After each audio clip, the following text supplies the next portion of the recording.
Meditative wings में आप सभी को मेरा नमस्कार है।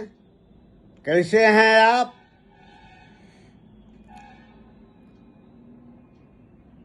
आपके समक्ष हम लाए हैं अध्यात्म तत्व का नया अध्याय, जीवन रहस्य, मिस्ट्री ऑफ लाइफ। तो आइए हम अपने साधना के अनुभव को आपके साथ शेयर करते हैं। यह विषय बहुत ही योग और तंत्र पर आधारित है, बहुत ही रहस्यमय और गोपनीय है।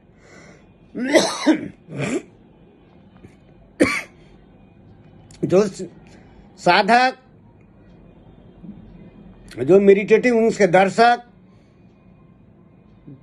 जो मेरे हर एक वीडियो को देखते होंगे, मेडिटेशन, प्राणायाम, क्रिया योग करते होंगे, तो उनको यह वीडियो समझने में सहूलियत होगी, क्योंकि यह विषय बहुत ही योग परक है।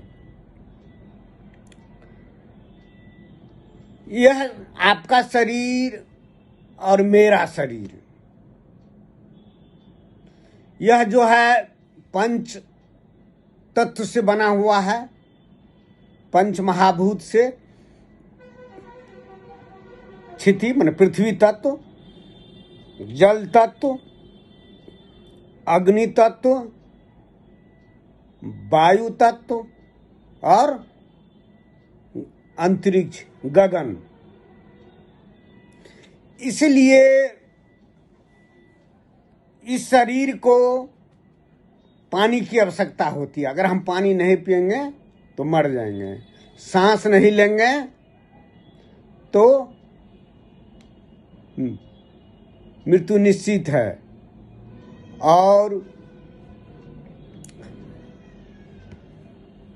और अग्नि शरीर को ऊष्मा प्रदान करती है। गगन, स्पेस से भी हमारा शरीर जो है बना हुआ है। ये स्थूल आंख इसको नहीं देखता है, लेकिन जब आपका प्राणायाम जब गहन हो जाता है, ध्यान गहन हो जाता है, तो अब भी आप अंतरिक्ष को, गगन को देख सकते हैं। तो यह शरीर का रचना ही ऐसा प्रकृति के द्वारा, परमात्मा के द्वारा बना हुआ है, जो यह बहिर्मुखी है। आपका स्थिर प्राण से ही चंचल प्राण निकलता है, जो नासिका के द्वारा दो भाग में बढ़ जाता है, इला और पिंगला। आप जानते हैं, जो मेरे जो दर्शक हैं मेडिटेटिव विंग्स के, मैं हर एक में वीडियो में मैं बता रहा हूँ। यह हम सांस लेते हैं, छोड़ते हैं, और इसी चंचल सांस से मन की उत्पत्ति हो गई। तो सांस जो है बहिर्मुखी है, तो मन भी बहिर्मुखी हो गया। मन भी बहिर्मुखी हो गया, तब जितना भी हर एक जीव जंतु का, मानव का, पशु पक्षी का, जलचर, थलचर, नभचर, सबका जो है बहिर्मुखी रहता है। यही जो है, यही सृष्टि है आपका लाइफ, जीवन रहस्य जो है यही है। आप की दौड़ हमेशा बाहर की ओर रहती है, बाहर की ओर रहती है। और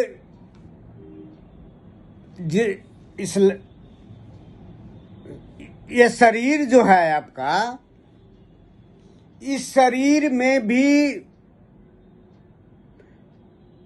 सूक्ष्म शरीर जो है समाहित रहता है। सूक्ष्म शरीर मेरे हर एक वीडियो को देखिए, मैंने उसमें विस्तार से बताया है। इस स्थूल शरीर में ही सूक्ष्म शरीर आता है, आप नहीं देख पाते होंगे। जो ये मेरे वीडियो को देखते होंगे तो कहा जो मैं कहाँ देख रहा हूँ सूक्ष्म शरीर। और जब आदमी की मृत्यु हो जाती है तो उनके शरीर को तो जला दिया जाता है, तो उसमें से सूक्ष्म शरीर निकल करके और पूरी जिंदगी जो संस्कार रहता है उस संस्कार के गुण को लेकर के वह अंतर यात्रा पर वो निकल जाता है। आपका एक अलग दुनिया है आपका, इसका इस जगत में सभी कुछ है। तो सूक्ष्म शरीर मेरे हर एक वीडियो में देखिए मैं बता रहा हूँ, जो ही मेडिटेशन कीजिएगा, प्राणायाम कीजिएगा आंख बंद करके, और जो ही अंदर में प्रविष्टि होगी त्यों ही जो है ये हमारे शरीर का जो है सूक्ष्म शरीर उपस्थित हो जाता है। अभी तो आप नहीं देख रहे हैं सूक्ष्म शरीर को, जो इसी शरीर में आपके शरीर में सन्निहित है, आपका समाहित है। लेकिन जब ये अंदर में प्रविष्टि होती है, ये आंख अंदर में, तो सूक्ष्म शरीर उपस्थित हो जाता है। और ध्यान, मेडिटेशन, प्राणायाम सूक्ष्म शरीर की ही साधना है। सूक्ष्म शरीर को ही विकास किया जाता है, उत्तरोत्तर विकास किया जाता है। और मैंने जो मैंने बताया है वीडियो में, जो खट चक्र का मैंने वर्णन किया है, जो मूलाधार, उसके ऊपर में स्वाधिष्ठान, नाभि में मणिपुर, और यहाँ पर हृदय में अनाहत चक्र, कंठ में विशुद्धि चक्र, भृकुटी में आज्ञा चक्र, मस्तक में यहाँ पर सहस्त्रार सप्तम चक्र। यह स्थूल शरीर में नहीं है, यह सूक्ष्म शरीर में है। यह बहुत ही वैज्ञानिक नहीं बता सकता है इस चीज को। या डॉक्टर शरीर को चीर फाड़ कर देगा, वो नहीं देख पाएगा इस कुंडलिनी शक्ति को, कुंडली खट चक्र को नहीं देख पाएगा वो। यह सूक्ष्म शरीर में है, आपका विद्यमान रहता है। हर एक चक्र पर जो है, जो स्नायु का, नर्व सिस्टम का गुच्छा रहता है, और ध्यान के माध्यम से उसको जो है जागृत चैतन्य करने पर शक्ति उत्पन्न होती है। तो धीरे धीरे विकास करते करते यहाँ पर पहुँचता है। आज्ञा मैंने हर एक वीडियो में मैं बताया हूँ, मैं विस्तार से नहीं इस पर मैं वर्णन नहीं करूँगा, करने से मेरा वीडियो लंबा हो जाता है। लेकिन जो नए दर्शक हैं, समझाने के लिए तो कुछ जो विस्तार देना पड़ता है। तो सूक्ष्म शरीर में ही जो है खट चक्र रहता है, स्थूल शरीर में नहीं रहता है। और ध्यान की अवस्था में यह सूक्ष्म शरीर उपलब्ध हो जाता है। और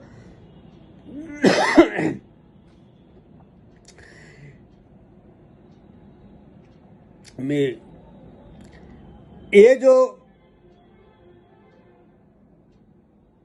सांस जो देख रहे हैं बाहर की ओर जो जाता है, लेता है, छोड़ता है, सांस लेते हैं, छोड़ते हैं, लेते हैं, छोड़ते हैं, जो ही वो अंदर की ओर जाता है, तो यह जो है सुषुम्ना नाड़ी है आपका, मेरुदंड। मेरुदंड शरीर में बहुत ही महत्वपूर्ण है।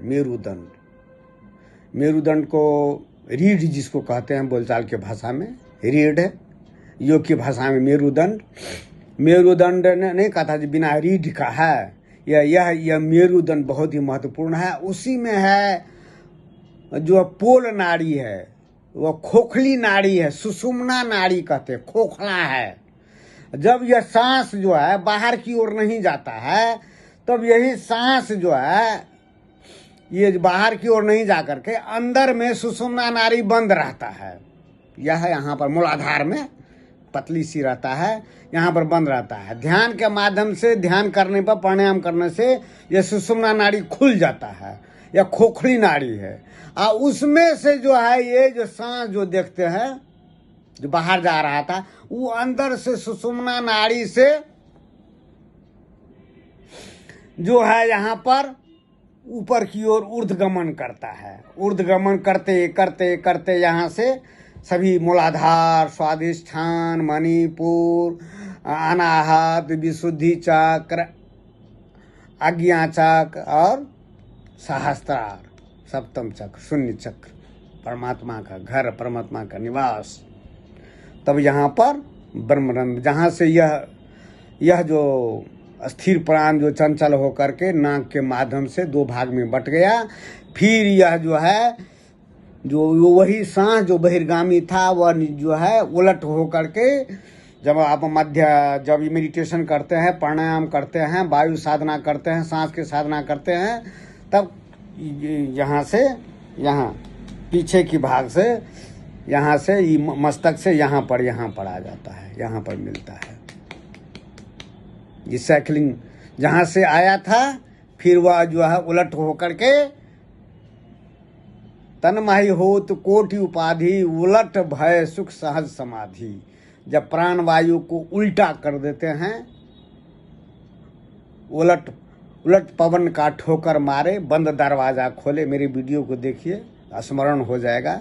मैं थोड़ा सा इसको उदाहरण दे रहा हूँ, इसको भेजते हुए तब जहाँ से शुरू हुआ था वहीं पर पहुँच जाता है, यहाँ पर। इसलिए मेरा जो वीडियो, मैंने जो पिछला जो मेरा वीडियो है, परमात्मा चला परमात्मा को खोजने, यह कितना लोगों को जो है अबुझ लगता है। जो ये कैसे हो सकता है, मैं परमात्मा कैसे हो सकता हूँ, मैं भगवान कैसे हो सकता हूँ, मैं ब्रह्म कैसे हो सकता हूँ। मैंने बताया ना, यही शून्य यहाँ से आकर के सब खेला खेलता है संसार में, और फिर जो धीरे धीरे विकास करना पड़ता है। डार्विन का सिद्धांत है ना, थ्योरी ऑफ इवोल्यूशन, हर एक चीज़ का विकास होता है। तब फिर यहाँ पर पहुँच जाता है, हर एक चीज़ का विकास। मानव का भी विकास होता है, मानव का भी। एक बार जो कोई कहेंगे एक बार की, मैं योगी हो जाऊंगा, मैं सन्यासी हो जाऊंगा, मैं बुद्धत्व को प्राप्त कर लूंगा, मैं कैवल्य को प्राप्त कर लूंगा, यह असंभव है। यह विकास करना पड़ता है धीरे धीरे, यह कई जन्मों का है। भगवान बुद्ध ने जब उनको ज्ञान की प्राप्ति हुई, आत्मबोध हुआ, तो उन्होंने अपने 1000 जन्मों को बताया था। 1000 जन्म भगवान बुद्ध। उसी ढंग से महावीर में भी भगवान महावीर ने भी, श्यामाचरण लाहिड़ी महाशय ने भी, जो उनका पिछला जन्म जो है सन्यासी का था, उसी ढंग से मेरा जीवन, पिछला जीवन, पूर्व में मेरा जीवन सन्यासी का था। जो मैंने वीडियो में बताया है, मेरा वीडियो देखिएगा, मेडिटेटिव विंग्स पर यह उपलब्ध है। लॉर्ड कृष्णा माय गुरु, मैंने उसमें विस्तार से बताया है, क्योंकि मैं उसको विस्तार नहीं देना चाहता हूँ, मेरा वीडियो बहुत लंबा हो जाता है। तो 1 महीने के बाद यह मेरा वीडियो है, परमात्मा चला परमात्मा को खोजने के बाद मेरा यह वीडियो है, जीवन रहस्य। मैं आपको जितना भी ज्ञान की बात उपदेश देता हूँ, यह मेरी साधना पर आधारित है। मैं कठिन साधना करता हूँ, अभी भी मेरी निर्विकल्प समाधि प्राप्त हुई थी 22 में 2022, जब मैं सेवानिवृत्त हुआ। 31 जनवरी 2022 को मैं सेवानिवृत्त हुआ आरडीडी मगध प्रमंडल के पद से। तब मुझे जो निर्विकल्प समाधि प्राप्त हुई, और मैं नौकरी भी करता था, मैं यौगिक क्रिया भी करता था, साधना भी करता था। मेरी साधना बहुत ही गोपनीय रहती थी, मैंने किसी को नहीं बताया। तो 1 महीना के बाद मैं यह वीडियो बना रहा हूँ, आपसे मैं मुखातिब हूँ। जीवन रहस्य का मैं विषय पर मैं अपना उपदेश दे रहा हूँ। ऐसा क्यों? जब यह मैं बता रहा हूँ, यह जो है, जो योगी क्रिया करते होंगे, जो साधना करते होंगे, जो योगी होंगे, वही मेरी वाणी को समझ सकते हैं। जन साधारण आदमी मेरी वाणी को, मेरे उपदेश को समझने में असमर्थ होंगे। यह सहस्त्रार है, यह जो है परमात्मा का घर है। आत्मा भी नहीं, आत्मा यहाँ पर है, हृदय में। यहाँ पर परमात्मा मन अस्तित्व, जिसको कि भगवान श्री कृष्ण ने कहा था अर्जुन से महाभारत के युग में, मैं कहाँ से प्रारंभ हूँ मैं, और मेरा कहाँ अंत है, कोई नहीं जानता है। मैं ऐसा समुद्र हूँ जिसका न ओर है न छोर है। इसका नाम ब्रह्म समुद्र भी है और महाकाश भी है। गगन सदृशम मेघवर्णम शुभांगम। तो जब मैं यहाँ पर उपलब्ध हो गया था 1 महीना पहले, जब जो 1 महीना के बाद मैं आपसे मैं मुखातिब हो रहा हूँ, यह जो है परमात्मा, यह अस्तित्व, यहाँ से अच्छा उतरने का रास्ता क्या है उसका अस्तित्व का? यह जो है पिछले मेरुदंड से, यहाँ से पिछला भाग, ये जो देख रहे हैं, ये जो मैं इशारा कर रहा हूँ, यहाँ से मेरुदंड से पीठ की ओर से यहाँ पर पहुँचते नीचे में मूलाधार में आ गया था अस्तित्व। तो कबीर का एक ये है दोहा है, जो साधना क्षेत्र में है इस बात से वाकिफ हो गए। बूंद समानी समुद्र में, यह तो सब जानता है, लेकिन समंदर समानी बूंद में, समुद्र जो है बूंद में कैसे समा सकता है? और उसी ढंग से रामकृष्ण परमहंस ने कहा था, जो जैसे हाथी जो है, हाथी झोपड़ी में जो प्रवेश करता है तो उस झोपड़ी का क्या हालत होगा? झोपड़ी को तो तहस नहस कर देगा, एक भी खंभा को ठीक नहीं रहने देगा, घर को तो उजाड़ ही देगा। और समुद्र जो है बूंद में जो आएगा तो बूंद का तो पता नहीं रहेगा। वही हालत मेरी हो गई। 1 महीने तक जो है, यह जो है अस्तित्व परमात्मा, जब यह जो है सहस्त्रार, जब यह नीचे उतरा, मेरुदंड से नीचे उतरा, जो है विशुद्धि चक्र होते हुए, विशुद्धि चक्र से होते हुए यहाँ पर जो है मूलाधार में जब आया, तब जो है हमारे शरीर को तो जैसे लग रहा था जो मुझे फीवर हो गया, काफ़ी फीवर हो गया। और ये जो है ये भीषण दर्द करने लगा, और शरीर को यह मेरुदंड जो देखते हैं उसमें जैसे लगता था जलन, जैसे लगता था जो गर्म पारा जो है प्रवेश करा दिया गया हो, डाल दिया गया हो। भीषण दर्द हुआ था, और पैर में भी भीषण दर्द। 1 महीना तक जो है 3-4 दिन तक तो फीवर लगा रहा, हम स्नान भी नहीं कर पाए। तो यही है बूंद समंद समानी बूंद में। और तो इसी का ये रामकृष्ण परमहंस के साथ भी यही हुआ था आपका। उनके गुरु भैरवी ब्राह्मणी तांत्रिक गुरु थी, तंत्र की शिक्षा दे रही थी वो। तो रामकृष्ण परमहंस को भी जब जो ऐसा जो आया आपका, वो भी तो हमेशा समाधिस्थ पुरुष थे, तो उसका भी जो है शरीर तपने लगा था। भैरवी ब्राह्मणी कहती थी जब मैं इसको पकड़ता था तो हाथ जल जाता था, गर्मी था, पूरा लेटे हुए रहते थे 15-20 दिन तक, ऐसे जो है बेहोशी के जैसे। मेरी भी हालत वही हो गई थी 1 महीना तक। ये मेडिटेटिव विंग्स के जो फाउंडर आदित्य कुमार बार बार कहते थे, जो मेडिटेटिव आप वीडियो नहीं बना रहे हैं, बहुत दिन हो गया है, आपके दर्शक सब आपके वीडियो देखना चाहते हैं। मैं उनको नहीं बता सका था, मैं अपने कारण को सिर्फ मैं कहता था मेरी तबीयत ठीक नहीं है। मेरी तबीयत बहुत कमज़ोर हो गया था, सारा दर्द हो रहा था, सारे जो है जैसे लग रहा था कि मेरे जो है सब चीज़ को जो निचोड़ दिया गया हो, फीवर लग गया था। जनरली हमको तबीयत नहीं खराब होता है, लेकिन जब जब ऐसा होता है तब तब मतलब कि हो जाता है। तो इसीलिए मैं इस उदाहरण को मैं आपके सामने पेश कर रहा हूँ, जो बहुत वीडियो पर आते होंगे साधु संत महात्मा सब अपना वस्त्र बाह्य आडंबर माला रखते हुए या लगाए हुए हैं, लेकिन जो आत्म तत्व को प्राप्त हो जाता है, बुद्धत्व को जो प्राप्त होता है, कैवल्य को जो प्राप्त हो जाता है, उसको बाह्य आडंबर की जो अकेले में ही वो रमन करते हैं।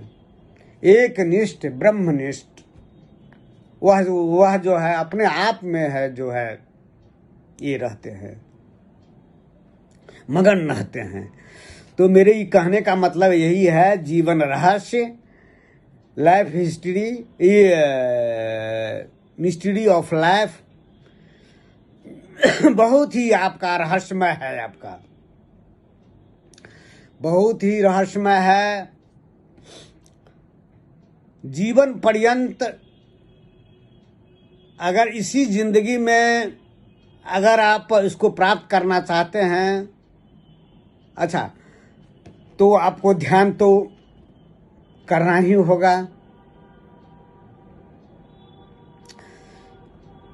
जीवन रहस्य क्या है आपका? जीवन रहस्य जिंदगी को मैंने जो अपने साधना के माध्यम से, वायु साधना के माध्यम से, क्रिया योग के माध्यम से जो मैंने पाया और अनुभूति प्राप्त हुआ, अनुभूति हुई, जीवन एक कुछ भी नहीं है, जुआ है। जुआ में देखते होंगे हम जीत रहे हैं, एक बार जीतते हैं, फिर दूसरा बार हार हो जाती है, फिर कहते हैं फिर मैं दाव लगाऊंगा, हारा हुआ को मैं फिर जीत जाऊंगा, लेकिन अंत में हाथ खाली का खाली रहता है। जिंदगी यही है। जीवन रहस्य को गंभीरता से मत लीजिए, जीवन को गंभीरता से मत लीजिए, उसको हंसते हुए खेलते हुए में बिताइए, या जो जिंदगी को हास्यपूर्ण बनाइए। मैं अपने घर के सामने, मेरे घर के सामने में रोड है, एक दिन मैं क्या देखता हूँ, छोटा बच्चा 2-3 वर्ष का हो, खड़े होकर के बालू फेंक रहा था। मैं उसको देख करके एकाग्र हो गया। आज जब फेंक रहा, फिर उस पार चला गया, फिर उधर से बालू जो है इधर फेंक रहा है। वो आनंदित था। एक बार बालू फेंका, जहां पर फिर जमा हो गया तो फिर वहां से बालू जो है इधर फेंक रहा था। वो आनंदित था। तो जो ज्ञान को प्राप्त होते हैं, बुद्धत्व को प्राप्त होते हैं, कैवल्य को प्राप्त होते हैं, उसमें 3 गुण होता है। कभी वह पिशाचवत हो जाते हैं, उन्मत्तवत हो जाते हैं, जैसे कोई चीज को देख लिया हो, और बालकवत हो जाते हैं। बालक को देखते हैं ना, कभी गुस्सा नहीं होता है। अभी गुस्सा किया आज दूसरे क्षण उसे मेल कर लिया। आजकल का आदमी सब नहीं करता है, एकदम मन में बांधे रहता है मैं उससे मैं बदला लूंगा। बदला ले करके उसको परास्त करके, चाहे वह उसको मारने से हो, चाहे गाली देने से हो, चाहे उसको अहित करने से हो, आर्थिक क्षति देने से हो, उसको नहीं चूकता है। तो जो ज्ञान को प्राप्त हो जाते हैं वह बालकवत हो जाते हैं। बालकवत जीवन रहस्य है। जीवन को गंभीरता से मत लीजिए, हास्यपूर्ण लीजिए। जिंदगी या परमात्मा, यह जिंदगी जो है ये विकास का है। अंत में जो बुद्धत्व ज्ञान को जो प्राप्त होइएगा ना, तब आपको लगेगा समाधि जो प्राप्त होगी, निर्विकल्प समाधि नहीं हो पाती है। जब तक भोग बाकी रहता है, कर्म बाकी रहता है, तो समाधि नहीं प्राप्त होगी। हमको भी निर्विकल्प समाधि प्राप्त हुई, वेदांत की चरम सीमा है आपका। रामकृष्ण परमहंस को हुआ था निर्विकल्प समाधि। उनके जो गुरु थे, वेदांती गुरु नांगटा महाशय, वेदांत की शिक्षा दिए थे और उन्होंने निर्विकल्प समाधि को प्राप्त किए थे। तो हमको जब आरडीडी के पद से मगध प्रमंडल से मैं सेवानिवृत्त हुआ 31 जनवरी 2022 को, मेरी साधना तो शुरू से थी, सेवा काल में थी, लेकिन उसके बाद से जब निर्विकल्प समाधि प्राप्त हुई,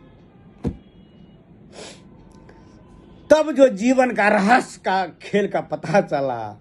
जीवन का रहस्य खेल, जैसे आप सिनेमा देखते हैं ना, सिनेमा आजकल का आदमी सिनेमा नहीं देखते, मोबाइल रहता है, संसार मेरी मुट्ठी में, लैपटॉप, टैबलेट पर रहते हैं।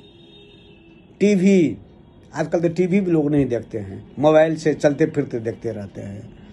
लेकिन जो पहले के आदमी होंगे वह टीवी अवश्य देखे, सिनेमा हॉल में अवश्य गए होंगे, कभी न कभी देखे होंगे, जो बड़ा सा स्क्रीन लगा हुआ है, अब पीछे से प्रोजेक्टर रहता है, लाइट फेंकता है। जब लाइट उस पर आता है पर्दे पर, तब चलचित्र शुरू हो जाता है। होता है ना, जानते होंगे जो पुराना आदमी होंगे, जो कभी सिनेमा घर गए होंगे, देखे होंगे, ये पीछे से लाइट फेंकता है। यही जिंदगी है आपका। जिंदगी, हम जितने भी आदमी सब है आपका बहिर्मुखी है। इस घोर कलयुग, ये अर्थवादी युग में, इस कलयुग में, इस विज्ञान के युग में सब बहिर्मुखी है, अंतर्मुखी कोई नहीं है। यह जो असली खेला है कौन? प्रोजेक्टर तो हमारे भीतर लगा हुआ है, यहाँ लगा हुआ है परमात्मा। ये आत्मा का भी नियंत्रक है परमात्मा। हमारे शरीर में प्राण है, मन है, यह पंच महाभूत से शरीर बना हुआ है। आत्मा, परमात्मा ने आत्मा को रख दिया है यहाँ पर। आत्मा निर्लिप्त, परमात्मा का जो गुण है, परमात्मा क्या है? निर्लिप्त है, ये निर्गुण है, निराकार है, कुछ नहीं करता है, आपके कामों में दखल नहीं देता है। आत्मा भी कुछ नहीं करता है। हर एक जीव जंतु में यही है आपका, सब खेल होता है, आदमी, वनस्पति। अच्छा, एक हमारे लिपिक हैं आरडीडी मगध प्रमंडल के, उमाकांत विद्यार्थी जी। जब हम यहाँ पर गाड़ी से जब हम आते थे, स्कॉर्पियो गाड़ी से पटना आते थे शनिचर के शाम को, तो उन्होंने बहुत चीज प्रश्न किया हमसे अध्यात्म के क्षेत्र में। मैंने सारा चीज बता दिया। तो उमाकांत विद्यार्थी क्या कहते हैं, सर अगर आप इस सेवा में नहीं आए रहते तो आप योगी होते। तो मैं मुस्करा दिया। मैं अपने जिंदगी को योगिक क्रिया के साधना को मैं नहीं बताया। मैं ये भी नहीं बताया जो मेरा पूर्व जन्म सन्यासी का है। उसी ढंग से हमारे आरडीडी कार्यालय के एक अरुण कुमार जी भी हैं, वो भी साधु प्रवृत्ति का है। उनसे मेरी बहुत वार्ता होती थी जब मैं वहाँ पर मैं पदस्थापित था। तो ऐसे संत महात्मा को इस अर्थवादी युग में, इस कल युग में, इस स्पर्धा का जो युग है, उसमें आदमी नहीं मिलता है। तो जहाँ पर आध्यात्मिक आदमी मिल जाता है, धार्मिक आदमी मिल जाता है, तो जैसे लगता है जो मेरा अपना आदमी है। आखिर वो किसके साथ रहेगा? उसको वो आत्मीय अपना समझता है। और उमाकांत विद्यार्थी भी बहुत ही आध्यात्मिक है, धार्मिक है, अरुण बाबू भी हैं। तो यही है आपका जीवन रहस्य। तो आप, मैं मेडिटेटिव विंग्स के दर्शकों से मैं यही अनुरोध करता हूं अंत में, आप सारा कर्म कीजिए। आप नौकरी करते हैं, नौकरी कीजिए, बिजनेस करते हैं, बिजनेस कीजिए, व्यापारी हैं, व्यापारी कीजिए, उद्योगपति हैं, उद्योग कीजिए, लेकिन अपने जिंदगी के बारे में जानिए। अगर आप ध्यान के माध्यम से प्रविष्ट होइएगा और अपने आप को पहचान जाइएगा, मैं कौन हूँ, कहाँ से आया हूँ, कहाँ जाऊँगा, तो यह संसार आपको विचलित नहीं कर पाएगा। आप तो आनंद के सागर हैं। आनंद के सागर ही यहाँ पर नीचे उतर करके भिखारी बन गया है।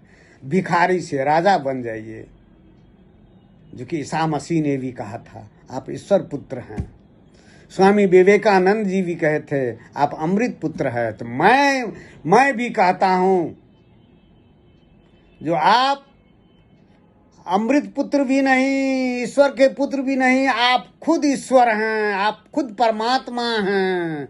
आप अपने आप को पहचानिए, भीतर में कर्म कीजिए या देख लीजिए। ज्ञान प्राप्ति के बाद यह संसार मौज की कुटिया हो जाएगी। तो आज इतना ही, फिर हम दूसरा दिन नया अध्याय को लेकर के आएंगे। तब तक नमस्कार, धन्यवाद।